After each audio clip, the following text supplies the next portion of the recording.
მოგესალმებით ქალბატონებო და ბატონებო, ჩემო ძვირფასო ტელემაყურებლებო.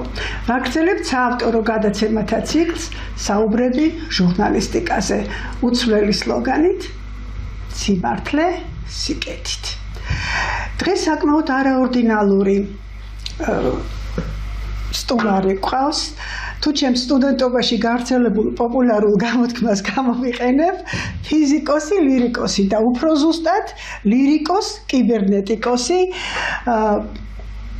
ტექნიკურ მეცნიერებათა დოქტორი, ღირსების ორდენის კავალერი და კიდევ უამრავი რეგალია, რომელთა ჩამოთვლაც ერთ გადაცემას ალბათ გადატვირთავდა ბატონი თეიმურაზ ხორხომელიძე. ბატონი თემური რამდენიმე სერიოზული მონოგრაფიის ავტორიცაა კლასიკური მუსიკის თეორიისა და ისტორიის საკითხებზე. ცნობილ ვოკალისტთა წარმატებებსა თუ მათი სახმო ღირსებების ნიუანსებზე. ჩატარდა წიგნების წარდგენა მწერალთა სახლსა და ვანო სავარჯიშვილის სახელობის თბილისის სახელმწიფო კონსერვატორიაში. მინდა რომ მაყურებელმა ნახოს ეს წიგნები, სულ ბოლო გახლავთ გადამუშავებული, შევსებული და ძალიან სოლიდური გამოცემა საუბრები კლასიკურ მუსიკაზე, ასე რომ საკმაო აღიარებაც მოიპოვა ამ ნაშრომებმა და დღეს მუსიკალური კრიტიკის, კლასიკური მუსიკის პოპულარიზაციისა და მომავალი მსმენელის აღზრდის აქტუალურ საკითხებზე სასაუბროთ მოვიწვიეთ ბატონი თემური ჩვენს გადაცემაში. მოგესალმებით ბატონო თემურ. დიდი მადლობა სტუმრობისა და ძალიან საინტერესო, საჭირო, პრობლემური საუბრის პერსპექტივისთვის. მრავალფეროვანი ცხოვრების გზა გამლეთ. თბილისის ივანე ჯავახიშვილის სახელობის სახელმწიფო უნივერსიტეტის კიბერნეტიკისა და გამოყენების მათემატიკის ფაკულტეტის დასრულების შემდეგ ლომონოსოვის სახელობის მოსკოვის უნივერსიტეტის ასპირანტურა, მერე იყო სადოქტორო დისერტაცია, საკმაოდ წარმატებული კარიერა კიბერნეტიკის ინსტიტუტში. როდის შემოვიდა კლასიკური მუსიკის თემით ესოდენ სერიოზული გატაცების იმპულსი თქვენს ცხოვრებაში და რა იყო мотиваცია თავდაპირველი? დიდი მადლობა ხალბატონო დიანა მოწვევისთვის. ძალიან დიდი მადლობა. მიუხედავად იმისა, რომ თქვენ ტელევიზიას, აი ამ ძვირფას ტელევიზიას არც ისეთი დიდი ხნის ისტორია აქვს. ჩემი დაკვირვებით და იმ გამოხმაურებებით, რომელიც უკვე თქვენს გადაცემებს და სხვა გადაცემებსაც აქვს, ეს საზოგადოებაში უკვე თანდათან პოპულარული ხდება. მე ძალიან ბევრისგან უკვე მოვისმინე, რომ აქ ძალიან სერიოზული გადაცემები ტარდება, ძალიან შინაარსობრივი, ძალიან ძვირფასი სტუმრები არიან მოწვეული, რომლებიც ლაპარაკობენ ჟურნალისტიკისა და არა მარტო ჟურნალისტიკის სხვადასხვა სფეროებზე. ერთ მაგალითს მოვიყვან, მე ორი კვირის წინ ვნახე თქვენი გადაცემა. თქვენ მოწვეული ყავდათ შესანიშნავი პიროვნება, სამწუხაროდ მას პირადად არ ვიცნობ, დიდი ჟურნალისტი ბატონი ზაზა ჯაფარიძე, რომელმაც არაჩვეულებრივად საინტერესოდ გააშუქა არა მარტო თავისი მოღვაწეობა ჟურნალისტიკაში, არამედ მისი ურთიერთობა, მისი სადიპლომო შრომებიდან თურმე ის აშუქებდა სომხური ლიტერატურის, სომხური გაზეთების, ასე ვთქვათ, შინაარსს სწავლობდა, შემდეგ მოღვაწეობდა თვითონ ერევანშიც და ის ყვება არაჩვეულებრივ საინტერესო ისტორიებს ჩვენი და სომხი ჟურნალისტების და არა მარტო ჟურნალისტების მეცნიერების ურთიერთობები და ეს იმდენად საინტერესო იყო, რომ მე ძალიან ბევრი დიდი ოღონდ თქვენს თემას არ აუცდებ. რა თქმა უნდა. იმპულსი თქვენი აი მუსიკით, ვოკალური ხელოვნებით, კლასიკური მუსიკით, ასეთი უსერიოზულესი და ინტერესებისა, თორემ ხა ინტერესი რასაც არის. მოგახსენებთ, რა თქმა უნდა, ეს ერთ დღეს არ მოხდა და არ შეიძლება მოხდარიყო, ამიტომ მე ამის თარიღს ვერ დავასახელებ. რა თქმა უნდა. მაგრამ შემიძლია თამამად გითხრათ ერთი რამ, რომელიც იმ პერიოდში ჩვენ მოგეხსენებათ კომუნისტურ საზოგადოებაში დავიბადეთ და გავიზარდეთ, ჩვენი ცხოვრების ძირითადი ნაწილი ყოველ შემთხვევაში განათლება მივიღეთ იმ პერიოდში და იმ სისტემაში და მე შემიძლია მიუხედავად ბევრი უამრავი ნაკლისა და ჩვენ ამის დრო არ აქვს ხელმსაუბრა ამ თემაზე ვისაუბროთ ჩვენი დროის განათლება იყო შეძლების დაგვარად მაქსიმალურად დატვირთული საქმე კონკრეტულად რაც შეეხება მუსიკას იმ პერიოდში ქალბატონო დიანა თქვენ კარგად მოგეხსენებათ ჩვეულებრივ საშუალო სკოლასთან ერთად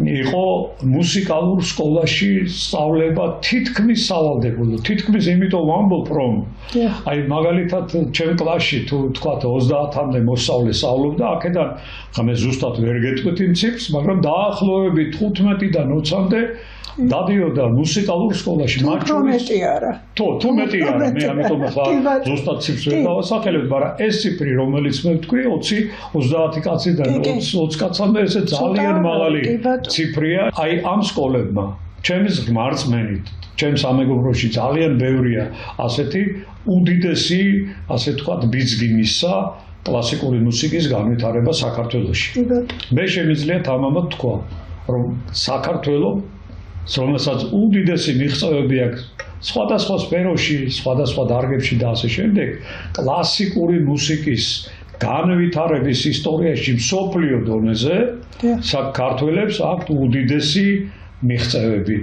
უდიდესი მიღწევები და რაც თქვენ ბრძანეთ, სავალდებულო არ არის რომ ყველა გამოვიდეს, მათ შორის მეც როგორც ჩანს არ ვიყავი მუსიკალური ნიჭით დაჯილდოებული, მანდა მაინც, მაგრამ და არც არის საჭირო რომ 20 ბავშვიდან 20-ე მუსიკალური დიდი მუსიკალური განათლება მიიღოს მე მხედველობაში მაქვს დაამთავროს კონსერვატორია შემდეგ გააგრძელოს საკონცერტო ამის უბრალოდ ფიზიკური საშუალებაც არ არის მაგრამ ის რომ ამ განათლების ამ სისტემამ თავისი შედეგი გამოიღო და ეს აუცილებელია დღესაც და მე ძალიან გული მწყდება რომ ეს ამის ტენდენცია არ განვითარდა საქართველოში ეს არის ფაქტი. თქვენ ბრძანით უკვე რომ ყველა მუსიკოსი ვერ გაიცნებოდა, მაგრამ კარგი მსმენელი, პროფესიონალი მსმენელი ჩამოყალიბდებოდა, როცა სავალდებულო 7 წლიან სწავლებას გაივლიდა მუსიკალურს, მას უკვე ყური აცრელი ჰქონდა, რომ ამ გიგანტებისთვის სიამოვნებით მოესმინა, ხო?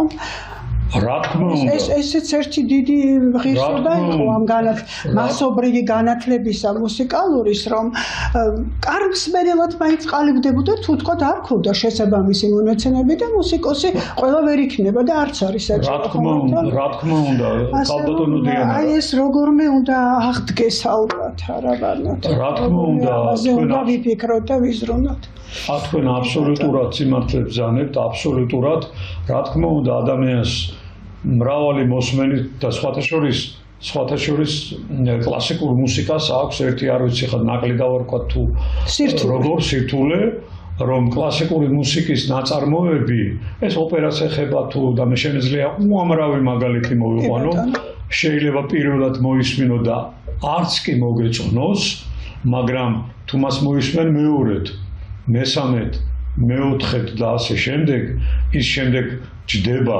ტვინში გზნობაში დასჩენა არაერთი მაგალითი შემიძლია მოვიყვანო ყველაზე ცნობილ მაგალითს მოვიყვან მაგალითად ჩაიკოვსკის ყველასათვის ცნობილი ჩაიკოვსკის პირველი კონცერტი ფორტეპიანოსა და ორკესტრისათვის ჩაიკოვსკიმ მოასმენინა მის მასწავლებელსა და უფროს მეგობარს ნიკოლოზ რუბინშტეინს რომელიც იყო უმცროსი ძმა დიდი გენიალური ანტონ რუბინშტეინისთვის და თქვენ წარმოვიდგინეთ რომ ამ გენიოსმა კომპოზიტორმა და პიანისტმა ის ძალიან მაღალი დონის პიანისტი იყო დაუწუნა პეტრე ჩაიკოვსკის უამრავი შენიშვნა ამ აქ უნდა იყოს ესე, იქ უნდა იყოს ესე და ასე შემდეგ.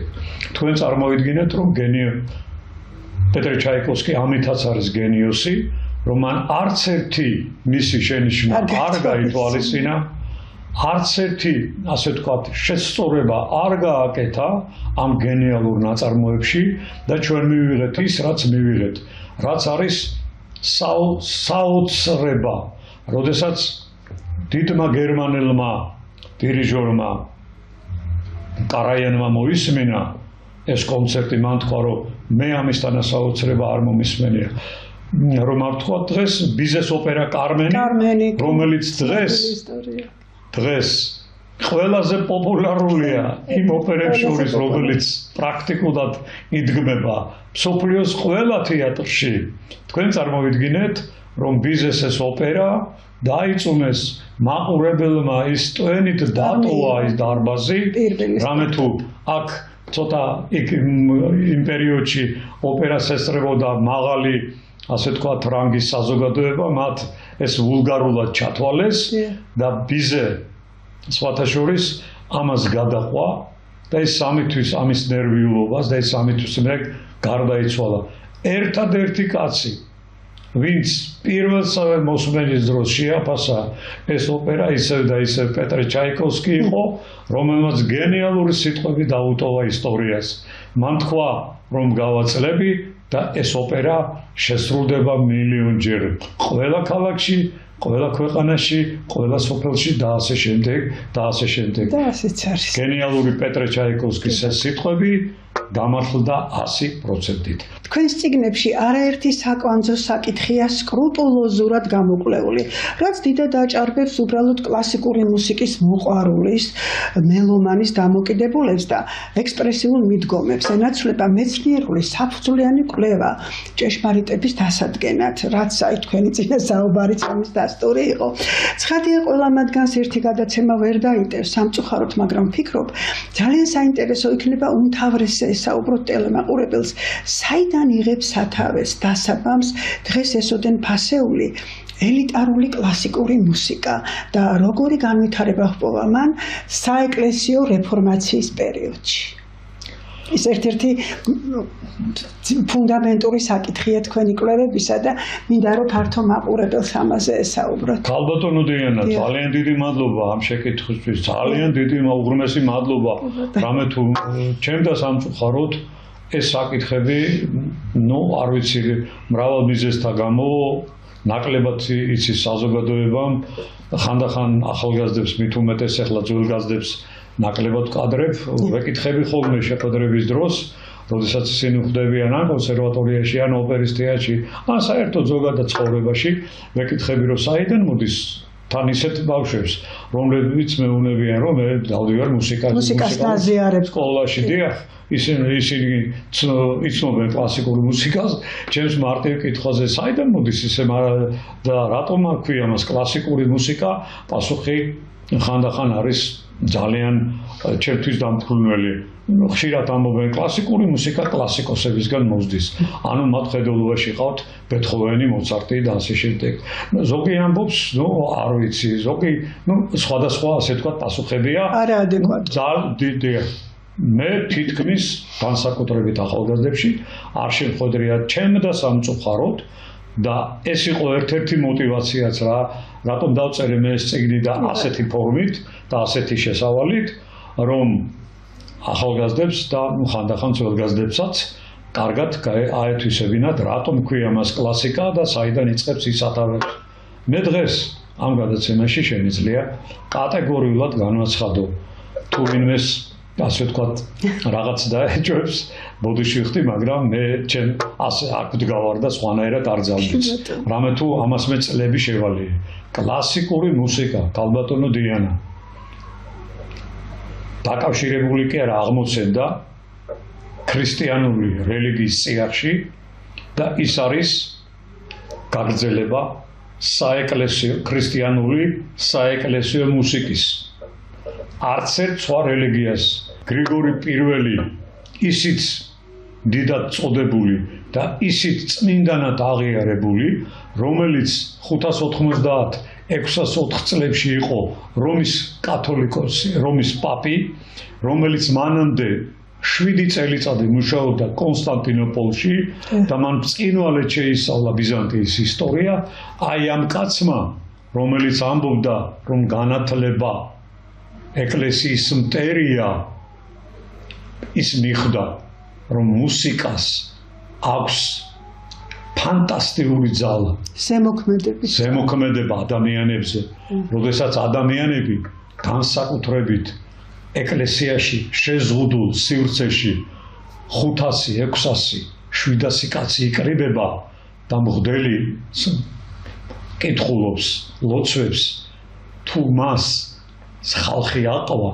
სალმონების სახით და გაიმეორა ეს ლოცვები, ეს აუცილებლად მათზე დადებითად იმოქმედებს, ისინი კიდე მოვლენ ეკლესიაში, კიდე იქნება მათი ასე ვთქვათ, ეს ექსტაზში ასე ვთქვათ მოყვანა და ამიტომ გრიგორი პირველმა შექმნა ქორალი, დღეს ის გრიგორიანულ ქორალად იწოდება, რომლის მოსმენა დღესაც შეიძლება, ეს ვფიქრობ არის შედევრების შედევრი და ეს სრულდებოდა ერთ ხმაში.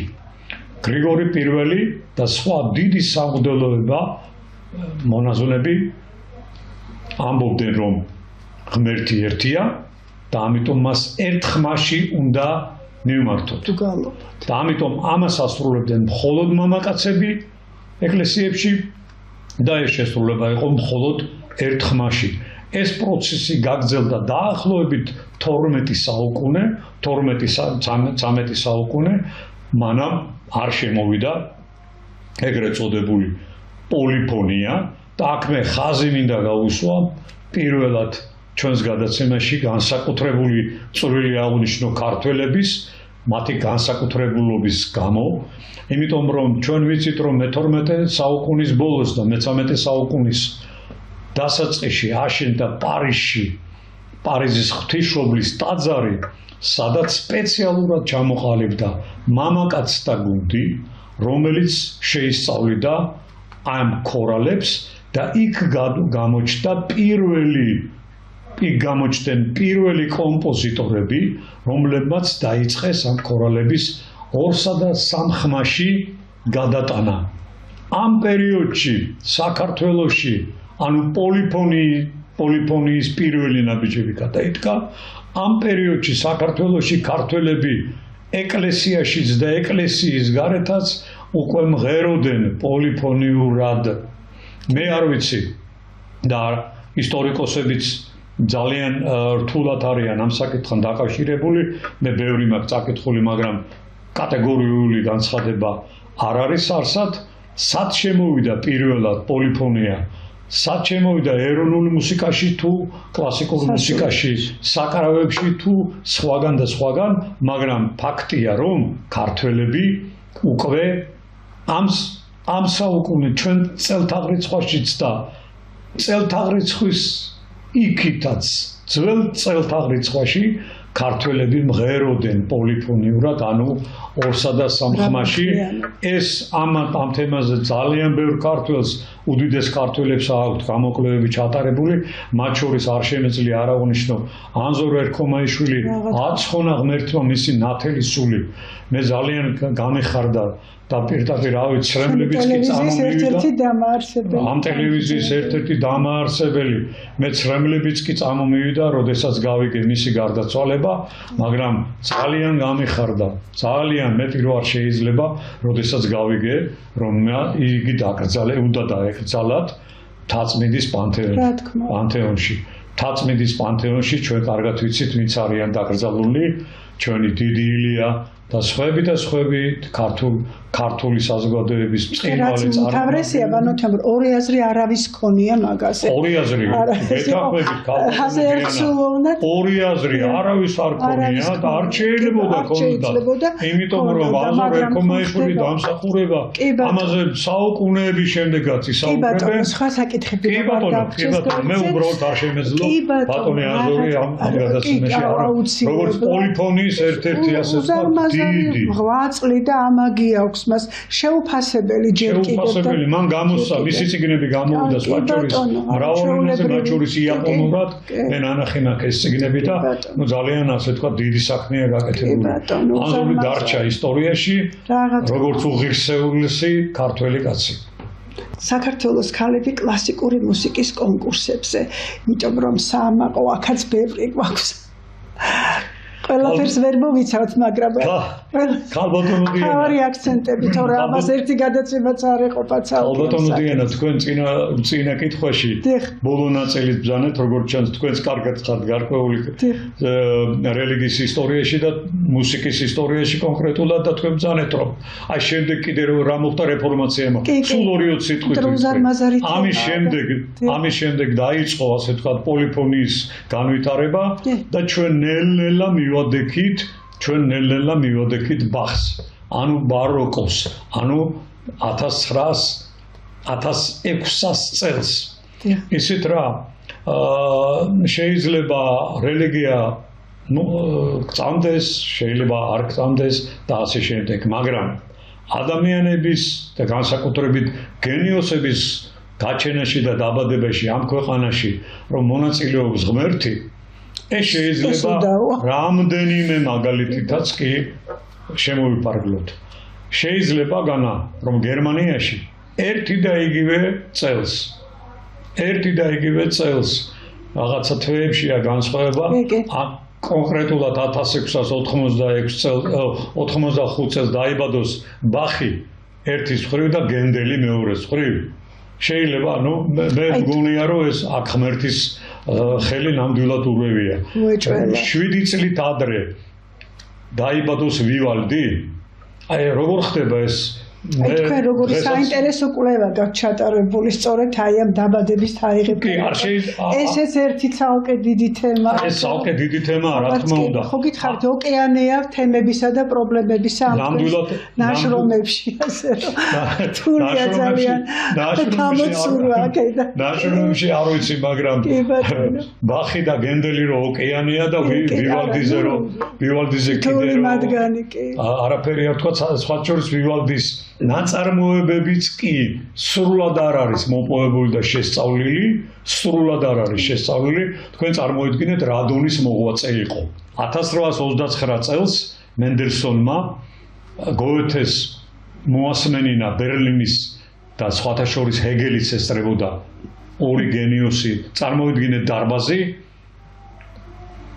დირიჟორი არის მენდელსონი, ბერლინის სიმფონიური ორკესტრი, დარბაზში ზიან გოეთე, ჰეგელი და სხვა დიდი ფილოსოფოსები. და როდესაც დამთავრდა ეს ყველაფერი, მენდელსონი ძალიან მდიდარი ოჯახის შვილი იყო, მან გამართა ძალიან დიდ, ასე ვთქვათ, ბახში ბანკეტი და იმ ბანკეტს ესწრებოდნენ, რა თქმა უნდა, გოეთეც და ჰეგელიც და კორესპონდენტებიც. მაშინაც იყვნენ კორესპონდენტები ძალიან ცნობის მოყვარეები. ეს მეორე უძველესი პროფესია თუ პირველი არა. რა თქმა უნდა. ინფორმაციის გაცვლა და გავრცელება, კაცობრიობის რა თქმა უნდა. ჩვენ უძველესი პროფესიის წარმომწყინვალე წარმომადგენელი ბრძანდებით ქალბატონო დიანა. და მე სიამაყე შეიძლება ვთქვა, რომ თქვენ ხართ არა მარტო ჩვეულებრივი, არამედ დოქტორი ფილოლოგიის და ჟურნალისტიკის უდიდესი სპეციალისტი. და ამით დავამთავრებ, კორესპონდენტმა სხვა კითხვებთან ერთად გოეთეს კითხა. ბატონო გოეთე, თქვენ მოგეწონათ ბახი? გოეთემ თავი დაუკრა. თავის დაკვრა, კორესპონდენტს არ მოეწონა და გააგრძელა. ისე შოკური კითხვები მაშინაც იცოდა. რა თქმა უნდა. მან გააგრძელა და კითხა: ბატონო გოეთე, ვინ არის ბახი? ამაზე გოეთეულად უპასუხა. იფიქრა ერთი 5 წუთი, პირდაპირ თვალებში უყურებდა და უთხრა: შვილო, მუსიკა იყო ბახამდე. მუსიკა არის ბახის შემდეგ. ვინ იყო ბახი? ეს კითხვა თქვენთვის მომინდვია. და თქვენ წარმოიდგინეთ, რომ გოეთემ ამის შემდეგ იცოცხლა ზუსტად 3 წელი, ის გარდაიცვალა 1832 წელს და მთელი ამ 3 წლის განმავლობაში ის დადიოდა მენდელსონთან და სთხოვდა, რომ მენდელსონს შეესრულებინა მისთვის ბახი, ბახის ნაწარმოებები. არსებობს ორი მესა, დანარჩენი 2-ზე ამბობენ, რომ დაიკარგაო, ეს არის მათეს ვნებანი და იოჰანეს ვნებანი, ნებანი რომელიც დარჩა ისტორიას და გოეთე ამას მენდელსონის შესრულებით თითქმის ყოველ დღე ისმენდა. აზრის ბრძანდებით მუსიკალური კრიტიკის ხარისხზე თანამედროვე ქართულ მედიაში საკმარისია რადიო ტელევიზიასა თუ ჟურნალ-გაზეთებში ჩვენი დიდებული საოპერო ტრადიციების, დღევანდელობის, დღევანდელი მიღწევების გაშუქება, ანალიზი, შეფასება. ქალბატონო დიანა, რა თქმა უნდა, თქვენი მხრივ ძალიან დროული და კარგი კითხვაა. თუმცა მე ცოტა შეიძლება მეუხერხულება კიდეც და შეიძლება მიჭირს კიდეც ამ საკითხზე პირდაპირი პასუხის გაცემა. მე პირადად რა თქმა უნდა არ მაქვს მოყופილებს ეს. არც სიხშირე უამრავ ტელევიზიებში და არც მათი ხარისხი. ნუ რავინ მომიწყენს, მე არ ავიწყენა არ მინდა და არც მაქვს უფლება და არც სურვილი, მაგრამ იმ ქვეყანაში, რომელსაც კლასიკური მუსიკის განვითარების ისტორიაში ამას დამარცულად ვამბობ, არანაკლები წვლილი აქვს შეტანილი, ვიდრე ისეთ დიდ სახელმწიფოებს განვითარების ისტორიაში ხას უშუალო, როგორიც არიან გერმანია, ავსტრია, იტალია და ასე შემდეგ, ჩეხეთი და ასე შემდეგ, მე აღარ ვლაპარაკობ და არც შევადარებ, არც ამერიკას და არც დიდ ბრიტანეთს. მათზე გაცილებით დიდი წვლილი გვაქვს. ჩვენი ისტორია, ჩვენი კლასიკური მუსიკის განვითარების ისტორია მე ახლა წერილიც დავწერე საქართველოში დაახლოებით თითქმის 2 საუკუნეა და ჩვენზე ასე თქვა ცოტა ადრე დაიწყო ეს ჩეხეთში, ავსტრიაში, გერმანიასა და იტალიაში. სხვა ქვეყნები ჩვენ კონკურენციას ვერ გაგვიწევენ. რაც შეეხება პოლიფონიაზე წეღან ვილაპარაკე და მხოლოდ იმას ვიტყვი, რომ სამხრეთულ ქვეყნებში მით უმეტეს ჩვენს მეზობელ მოძმე სახელმწიფოებში, როგორიც არის სომხეთი, ყოფილი ალბანეთი, ქრისტიანული იყო, სირია და ასე შემდეგ, მათი საეკლესიო განვითარება ყოველ შემთხვევაში იყო ერთხმოვანი. ანუ ისინი პრაქტიკულად გრიგორი პირველის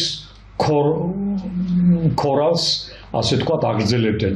მაშინ როდესაც წეღანაც მოგახსენეთ, ქართველები უკვე მე-5, მე-6, მე-7 საუკუნეში ეკლესიებში მით უმეტეს მრავალ ხმაში მიმართავდნენ ღმერთს.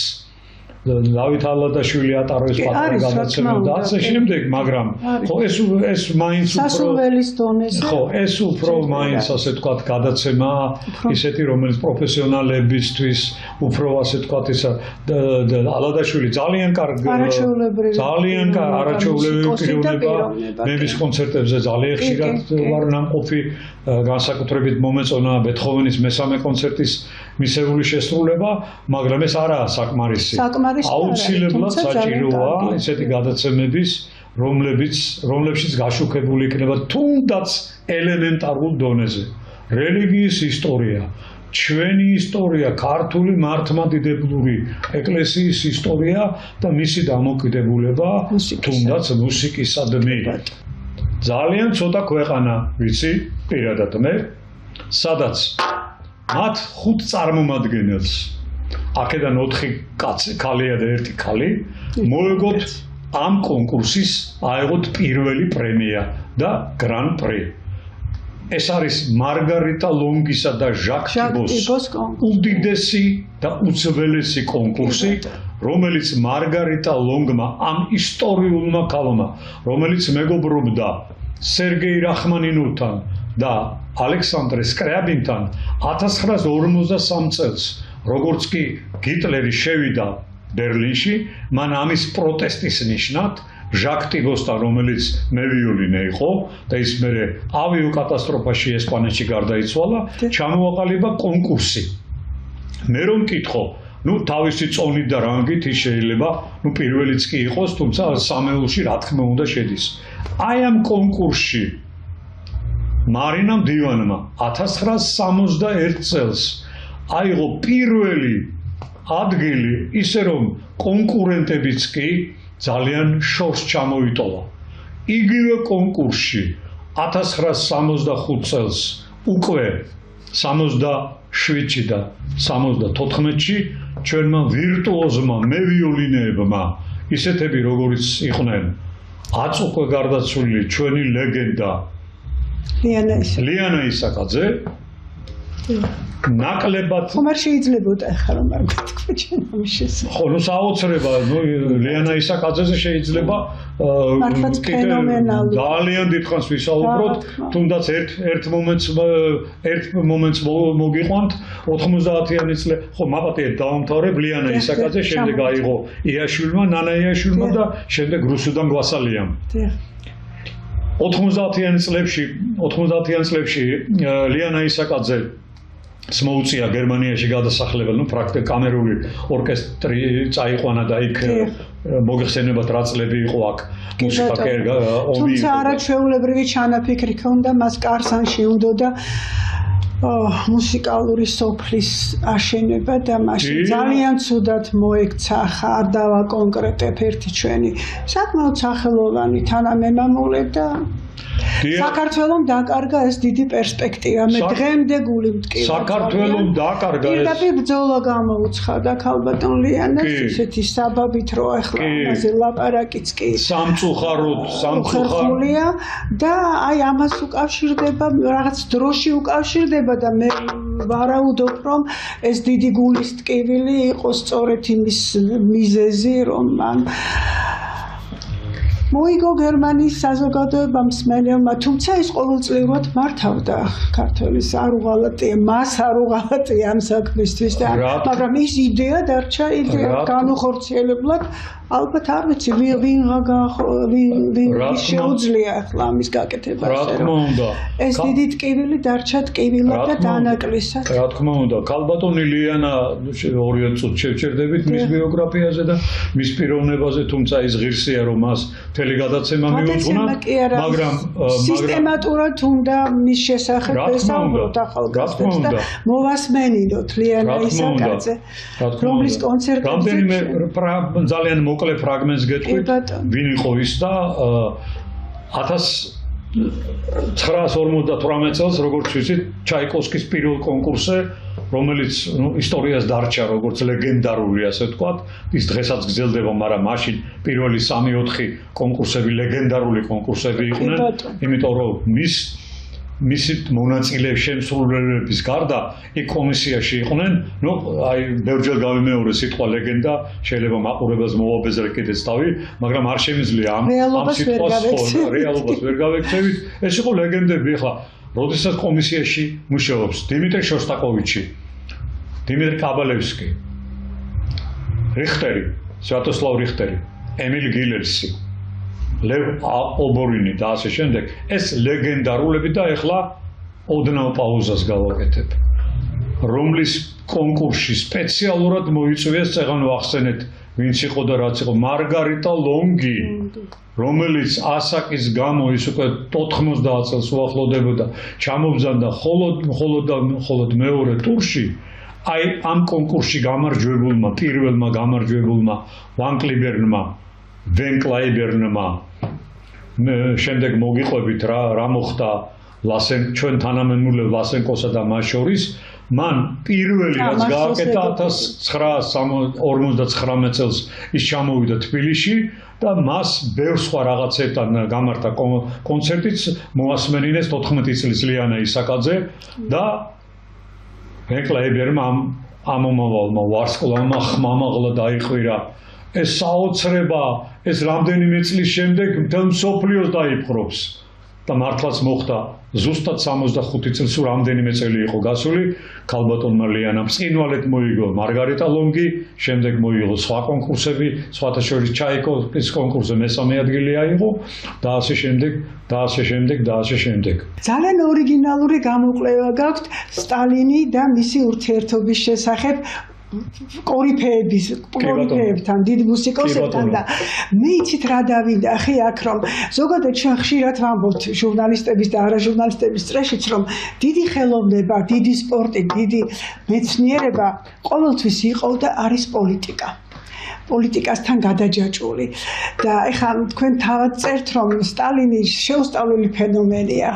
ძალიან დიდი როა ყველა აღიარებს, მაგრამ სატანაა თუ წმინდანი ამაზე დავამიდის და ალბათ დიდხანს ეს ამის გარკვევა გაჭირდება, ხომ?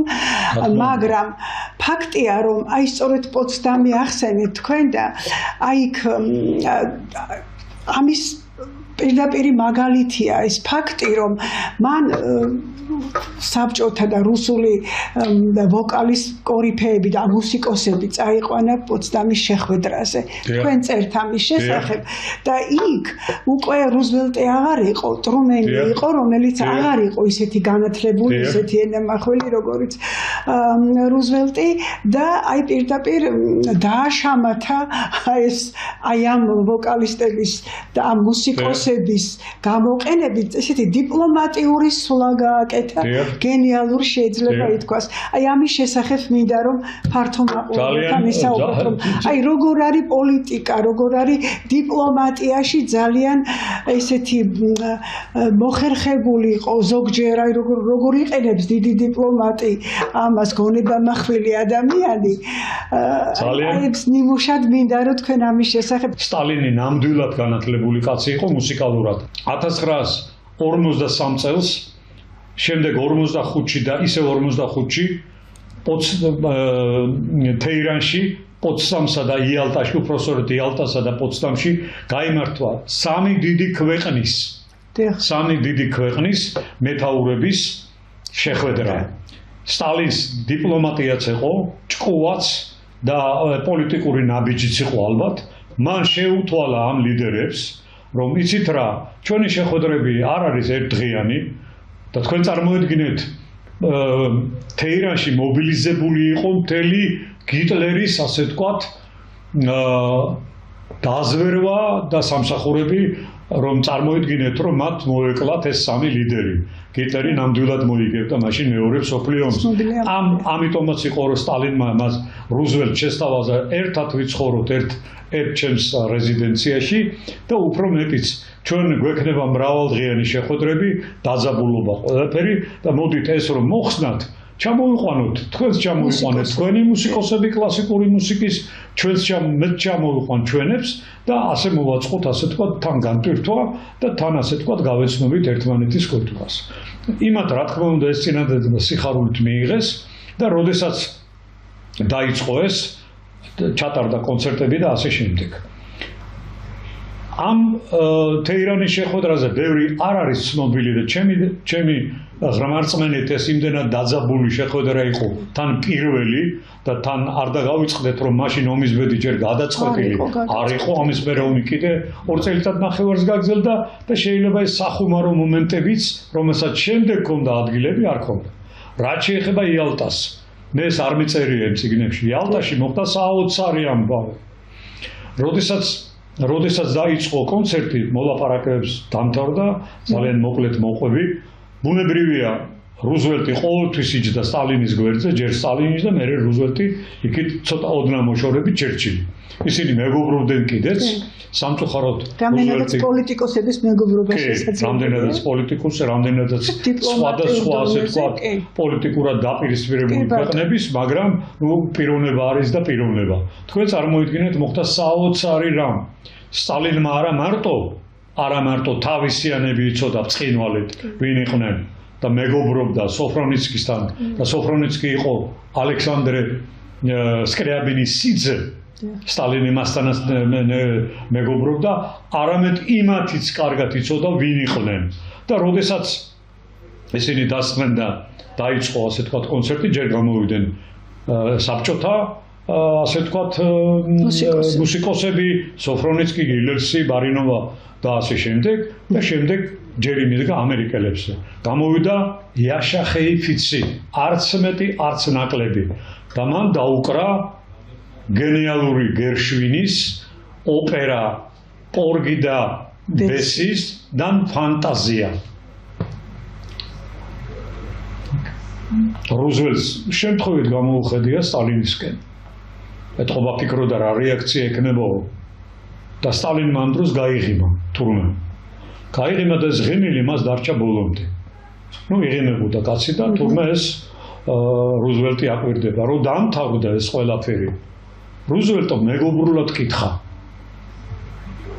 ბატონო სტალინი, თქვენ ისე მოგეწონათ გერშვინი, რომ ასე გაგიხარდათ და სულ გაღიმებული უყურებდით, უსმენდით იაშახეიძის მან კიდე ნაწყვეტები შეასრულა.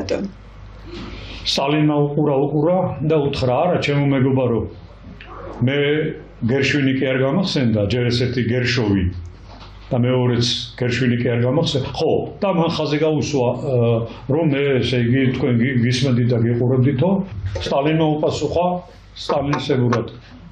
არა, ჩემო მეგობარო, როდესაც მან დაიწყო ეს ფანტაზია, მე გამახსენდა ჩემი სამშობლო. ამაზე რუზველტი გაგიჟდა. კი, მაგრამ უთხრა, ისინი იმდენად ახლოს იყვნენ, რომ ასეთ საუბარიც ჰქონდათ. კი, მაგრამ ეს ხომ ზანგების რომეო და ჯულიეტა თქვენ სამშობლოსთან რა შუაშია. სტალინმა კიდე უყურა და უთხრა, შუაში არ არის ჩემო მეგობარო, თავშია, მე ჩემი თბილისიც კი გამახსენდა. რაზეც ასე ვთქვათ, ძალიან გაიკვირვა რუზველტმა, მან უთხრა, რომ თუ შეიძლება მითხარით, რაშია საქმე. სტალინმა უთხრა, საქმე იმაშია, ჩემო მეგობარო, პრეზიდენტო რუზველტ, რომ გერშვინი არის დაბადებული რუსეთში, ის არის გერშოვი და არა გერშვინი. ეს ერთი. მეორე 1935 წელს, როდესაც მან დაამთავრა ეს ოპერა და თქვენ დადგით დადგეს თეატრში, მეტროპოლიტენში, მას დადგმაში მიეხმარა, უпроსორედ დადგა თბილისელმა კაცმა, რუბენ მამულიანმა. ის დაბადებულია თბილისში, ჩემს საკუთარ ქალაქში, რომელმაც მერე სწავლა გააგრძელა პეტერბურგის, მოსკოვის ლომონოსოვის უნივერსიტეტში და ამის მერე წამოვიდა თქვენთან. მას ამ დადგმაში ეხმარებოდა აგრეთვე ჩვენი თანამემამულე სერგეი რახმანინოვი, რომელიც აგრეთვე პირველი მაყურებელი იყო და რაც თავარია, ეს შეასრულა ჩემმა მეგობარმა იაშახეიძმა. როდესაც მას თქვა თურმე სიტყვა ჩემმა მეგობარმა, ამაზე რუზველტი საერთოდ გაგიჟებულა და უთქვია, კი, მაგრამ რა ხდება, გამაგებინეო, რა ხდება და ის ხდებაო. სტალინმა უთხრა, რომ ეს კაცი დაბადებულია ვილნოში, ეს გენიოსი. 7 წლის ასაკში მან შეასრულა მენდელსონის სავიოლინო კონცერტი, ხოლო 13 წლის ასაკში ის იყო ჩამოყალიბებული მუსიკოსი იყო. ჩვენ გამოუშვით ის ამერიკაში და როდესაც ის 35 წლის ასაკში უკვე 1901 წელს დაიბადა, ძალიან ცნობილი უკვე იაშახეიძე ევროპაში ატარებდა გასტროლებს. მე მას ვთხოვე ჩემი თანაშემწის სახელით, რომ ის ჩამოსულიყო მოსკოვში და რამდენიმე კონცერტი გაემართა. წარმოვიდგინეთ, როგორც კი მიიღო მან ეს დეპეშა, ის წამოვიდა მატარებელი გაჩერდა ბერლინში, გაიღო კარები და მას დახვდა არც მეტი არც ნაკლები 1935 წელია იოზეფ გებელსი, რომელმაც თხოვა მას ჩამობძანდით ხეიფეც, ჩვენ უდიდეს ფულს გადაგიხდით და ერთი კონცერტი გამართეთ.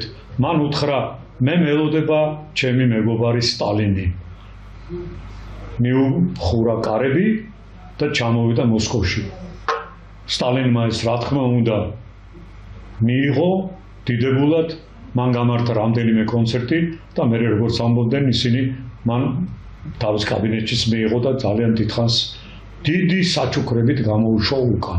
ფათაშორის არსებობს ძალიან მოსწრებული ფრაზა, გამოთქმული სტალინის მიერ, გამახსენდა გებელსზე, სტალინმა უთხრა ჩერჩილს და რუზველტს თეირანში. გიტლერს ყავს გებელსი, მე მყავს გილელსი. და ეს დარჩა ისტორიას. ნახეთ რა უთხრა, გიტლერს ყავს გებელსი, მე მყავს გილელსი. რაც შეეხება, მოკლედ ვიტყვი ძალიან, პოტსდამში ერთი თვით ადრე 12 აპრილს გარდაიცვალა რუზველტი 73 წლის ასაკში მან ინსულტი მიიღო და ესწრებოდა ჰარი ტრუმენი. როდესაც როდესაც დამთავრდა ეს ყველაფერი და ისევ გაიმართა, ჰარი ტრუმენი ნაკლებად განათლებული და ერუდირებული კაცი იყო ვიდრე რუზველტი. რუზველტს ყველაფერს თავი დავანებოთ იმ დროის უგანათლებულესი მეუღლე ყავდა, მას ადარებდნენ მარგარეტ თეტჩერს და როდესაც დამთავრდა ეს ყველაფერი, გალინა ბარინოვა უდიდესი მევიოლინე, რომელიც ამის ყველაფრის მოწმეა წერს თავის წიგნში, რომ გარი ტრუმენი ყოველი შესრულების დროს მოდიოდა ჩვენთან, მივიდა სოფრონიცისგან ხელი ჩამოართვა, შემდეგ მივიდა გილეცთან ხელი ჩამოართვა, შემდეგ ჩვენთან მოვიდა და ჯდებოდა, რომ დამთავრდა ეს ყველაფერი. სტალინსა და ტრუმენს შორის გაიმართა მოკლე დიალოგი. ამის ორი სიტყვით შესავალს ვიტყვი. მთელი ამ ხნის განმავლობაში ისტორიკოსები სხვადასხვა რაღაცებს იგონებენ და ამბობენ, რომ ჰარი ტრუმენმა უთხრა სტალინს, რომ მე მაქვს ატომური ბომბი და რომ ვითომ სტალინმა ყურებშუა გაატარა, რომ მე მაქვს ესეთი იარაღი, რომ მალე დავამარცხებ იმას და ამას და ასე შემდეგ და შემდეგ ბერიამ ამბა მიუტანა, ეს არ ვიცი მართალია თუ არა, იმიტომ რომ არც ერთი ცოცხლები არ არიან, მაგრამ ნამდვილად სიმართლეა ის, რომ ჰარი ტრუმენმა უთხრა სტალინს, მისტერ სტალინ, მე ძალიან მომეწონა თქვენი მუსიკოსები. თქვენ როგორ მოგეწონათ ჩემები? ჩვენები? სტალინმა უყურა და მისეულად უპასუხა სტალინსეურად. მისტერ ტრუმენ, რომელი თქვენები? ისინი ხომ ჩვენები არიან? სტალინს მხედველობაში ყავდა, რომ ხეიფიცის გარდა იქ უკრავდა გრიგორი პიტიგორსკი, ნატან მილშტეინი, არტურ რუბინშტეინი, არ იყო მხოლოდ და მხოლოდ სერგეი რახმანინოვი, რომელიც იმ პერიოდში კენკუსის სასაფლაოზე ცინკიან კუბოში იწვა. აი ასე უპასუხა სტალინმა და თუ დრო ერთს კიდე მოყვები, სტალინი დადიოდა არა მარტო დიდ თეატრში ოპერის რეპერტუარებზე, იმაზე პრემიერებზე, არამედ დადიოდა რეპეტიციებზეც კი. მას უყვარდა მუსორსკის ოპერები, ბორის გოდუნოვი და ხოვანშინა, უყვარდა ევგენი ონეგინი ჩაიკოვსკის და უყვარდა რიმსკი-კორსაკოვის სატყო. რაც შეეხება სხვა კომპოზიტორებს, მას უყვარდა კარმენი, რა თქმა უნდა, და მას უყვარდა რა თქმა უნდა ვერდის აიდა. ვერდის აიდის შესრულების დროს იგი ხანდახან რეპეტიციებზე კი არა, მეოთხე მოქმედების დროს შემოდიოდა ჩუმად თავის ლოჟაში და უსმენდა ამნერისის არიას, როდესაც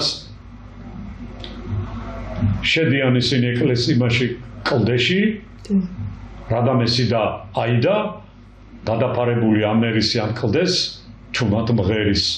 ამაზე სტალინი თურმე გიждდებოდა და ბოლოს ერთი გადაცემა, ერთი ოპერის ეპიზოდი უნდა მოყვე, რომელიც მოხდა სტალინის გარდაცვალებიდან ერთი კვირამდე ადრე, 27 თებერვალს 1953 წელს, სტალინი ესწრებოდა პიკის ქალს და მღეროდა იქ ვინმე ნიკოლოზ სელივანოვი. სტალინის ლოჟა ძალიან ახლოს იყო, ასე თქვა, სცენასთან და სელივანოვმა უცებ შეხედა სტალინს, ლამის გული წავიდა და ხმა ჩაუვარდა.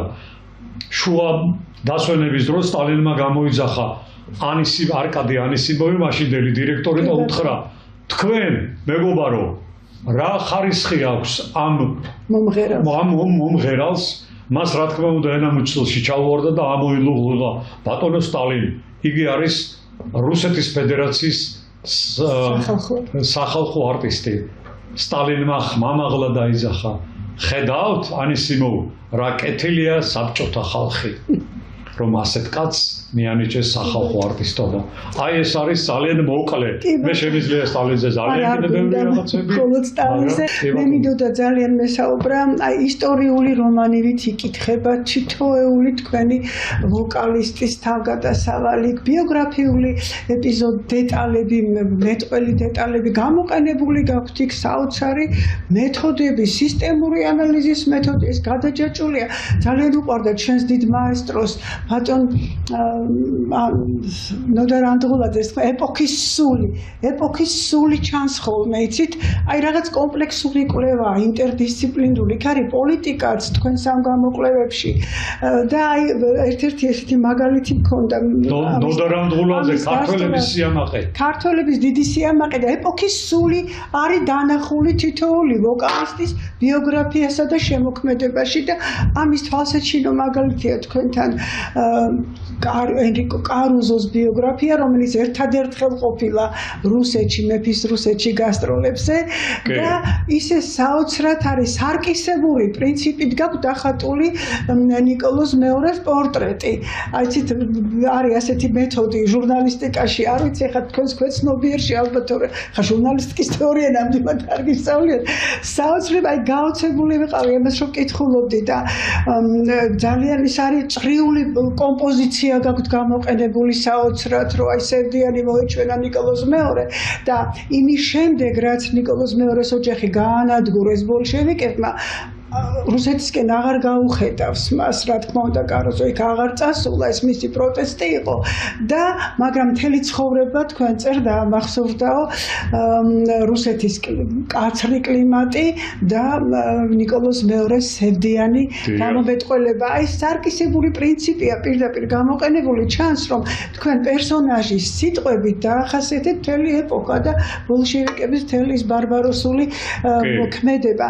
აი ეს ოსტატობა მინდოდა წარმომეჩინა, სწორედ ამიტომაც იკითხება ასე ლაღად, ასე ერთი ამოსუნ თქვით, ძალიან რთულ საკითხებზე დაწერილი ეს თქვენი გამოკვლევები, რისთვისაც ძალიან დიდი მადლობა და მე დიდი სურვილი მაქვს რომ ესენი შეიტანონ სკოლის სახელმძღვანელოდაც, რატომ იყო სიმღერის, მუსიკის საგანი ასეთი არა მხოლოდ მუსიკალურ სკოლებში ვთქვათ იქ ლიტერატურას მომდეჯო ის თავისთავად, მაგრამ ჩვეულებრივ ზოგად საგანმანათლებლო სკოლაში რომ გაიზარდოს ზოგადად განათლებული პიროვნება, მუსიკალურად განათლებული პიროვნება, აი ეს წიგნები მე მგონი ჰაერივით აუცილებელია. ამ გადაცემის სურვილიც მე პირადად ამან გამიჩინა, რა თქმა უნდა, ზღვაში წვეთია ის რაც ჩვენ მოვასწარით, რაზეც ვისაუბრეთ. კიდევ ძალიან ბევრი საკითხი დაგვრჩა სამწუხაროდ აქ, მაგრამ მე ნამდვილად ზღვა საკითხებია და ამას ერთი გადაცემა ვერაფრით დაიტევდა, მაგრამ რისი დატევაც მსურდა, ისიც ვერ მოხერხდა, ამიტომ თუ შეიძლება ერთ ფრაზას დავამატებ, რა აჩუქა ნიკოლოზ მეორემ რა აჩუქა მას და მის მეუღლეს აჩუქა ოქროს დიახიწერია თქვენ ოქროს ძესხვი, ხოლო მას აჩუქა ოქროს პერანგის შესაკრავი და თქვენ წარმოვიდგინეთ კარუზო, ამის მიერ კარუზო ერთადერთი კაცია ალბათ მომღერლებს შორის და საერთოდ მუსიკოსებს შორის, რომელიც შეხვდა ყველას, თუ კი ვინმე იყო მაშინდელი მეფე, თუ კი ვინმე იყო მაშინდელი პრეზიდენტი და ამერიკის შეერთებული შტატების მაშინდელი პრეზიდენტი რუზველტი მას მის ოთახში დახვდა. ის ყოველთვის იხსენებდა მის მოგზაურობას რუსეთში, იხსენებდა ნიკოლოზ მეორის ამ წუხარ სახეს და სიამაყით ამბობდა, ნახეთ, მან მე რა მაჩუკაო. ეს იყო მისი უდიდესი პატივისცემა, ეს იყო მისი თაყვანი ლამის მონარქისადმი. კი ბატონო, ერთი რამ რომ არ კითხოთ ისე ვერ გაგიშვებთ აქედან. ვიცი რომ ეს თქვენი, არ ვიცი, ჰობი არ არის, უფრო მეტია ბევრად, ხო? არ მოგასვენებთ. ცხადია. უახლოესი გეგმები მინდა. მორიგი სიურპრიზი რა იქნება მკითხველისათვის? მკითხველისათვის მორიგი სიურპრიზი, შეიძლება სიურპრიზად დავარქვათ, მე ერთი კვირის წინ დაახლოებით 10 დღის წინ დავამთავრე საქართველოს ისტორიის, უკვე საქართველოში კლასიკური მუსიკის განვითარების ისტორია და რამდენად გამომივიდა ეს მაყურებლის და მსმენელის და მკითხველის შესაძლებელია. ჯერჯერობით მე ასე თქვა დასტამბულიც არ მაქვს დავბეჭდე. ბევრი საკითხია განხილული, ძალიან ბევრი ადამიანების გვარები, ვინც ჩამოდიოდნენ იმ პერიოდში მე-19-20 საუკუნეში საქართველოში გასტროლებდა და თუნდაც აი ეს ფაქტი კიდევ ერთხელ მეტყველებს, რომ რუსეთის იმპერიაში თბილისი იყო მესამე და შეიძლება მეორე ქალაქიც კი, სადაც ჩამოდიოდნენ გასტროლებმა განსაკუთრებით მეორე მსოფლიო ომის ომიან წლებში მე რამდენიმე გასტროლებზე კი არა პირდაპირ ემიგრირებულები იყვნენ და არაჩვეულებრივი კვალიც დაატოვეს ჩვენს ცხოვრებაში. თქვენ წარმოვიდგინეთ რომ ესე იგი იმ პერიოდის ნომერთან შემდეგ მსოფლიო პიანიზმის ისტორიაში ერთ-ერთი უდიდესი პიანისტი უნგრელი ებრაული წარმოშობის ანი ფიშერი ჩამოვიდა თბილისში 1959 წელს. ისააკ სტერნი ჩამოვიდა 1964 წელს და ასე შემდეგ და ასე შემდეგ. ნუ ვან კლიბერზე უკვე არ ვამბობ და ძალიან დიდ ჩამოვიდნენ უდიდესი დირიჟორები, ისეთები როგორც კურტმანზური და სხვები და სხვები და სხვები. ჩვენ, ანუ საბჭოთა მუსიკოსებზე მე უკვე აღარაფერს აღარ ვამბობ, რამე თუ ჩამოდიოდნენ აშკენაზი, გოლდენვეიზერი.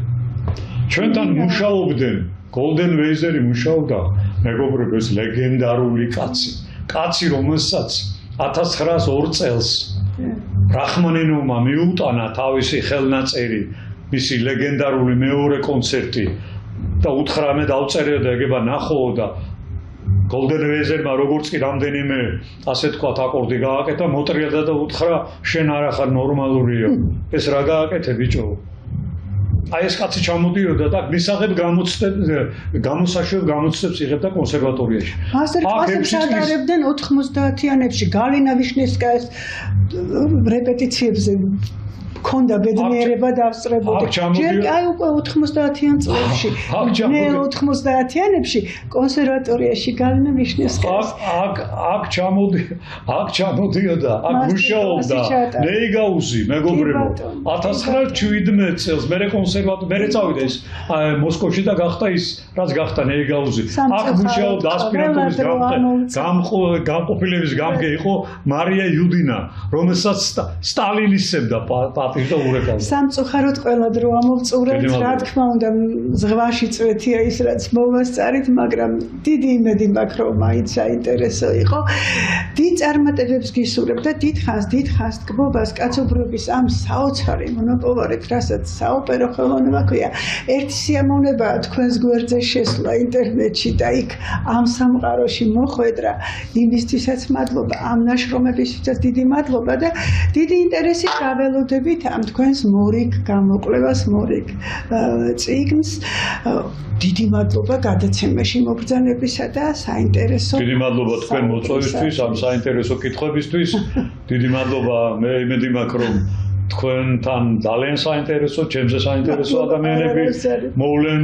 ესეთი გადაცემები აუცილებლად საჭიროა, განსაკუთრებით ახალგაზრდებისთვის აუცილებლად საჭიროა, იმიტომ რომ კარგია მოდერნი, კარგია ასე თქვათ სხვა მიმართულებები ყველაფერი, მაგრამ ნათქვამია ჩემზე ძალიან ძვირფასი, ჩემზე ჭკვიანი ადამიანების მიერ არის ნათქვამი, რომ თუ არის შენი ქვეყნის ისტორია, განსაკუთრებით ის დიდი ხალხი, არის მათი ისტორია, ძალიან რთულია მომავალი, წინასწარმეტყველო ისტორია თუნდაც. რა თქმა უნდა. ასე რომ დიდი მადლობა კიდევ ერთხელ თქვენ. მადლობა თქვენ. მე კი მომავალ ხუთშაბათამდე გემშვიდობებით ჩემო ძვირფასო მაყურებელს. ნახვამდის.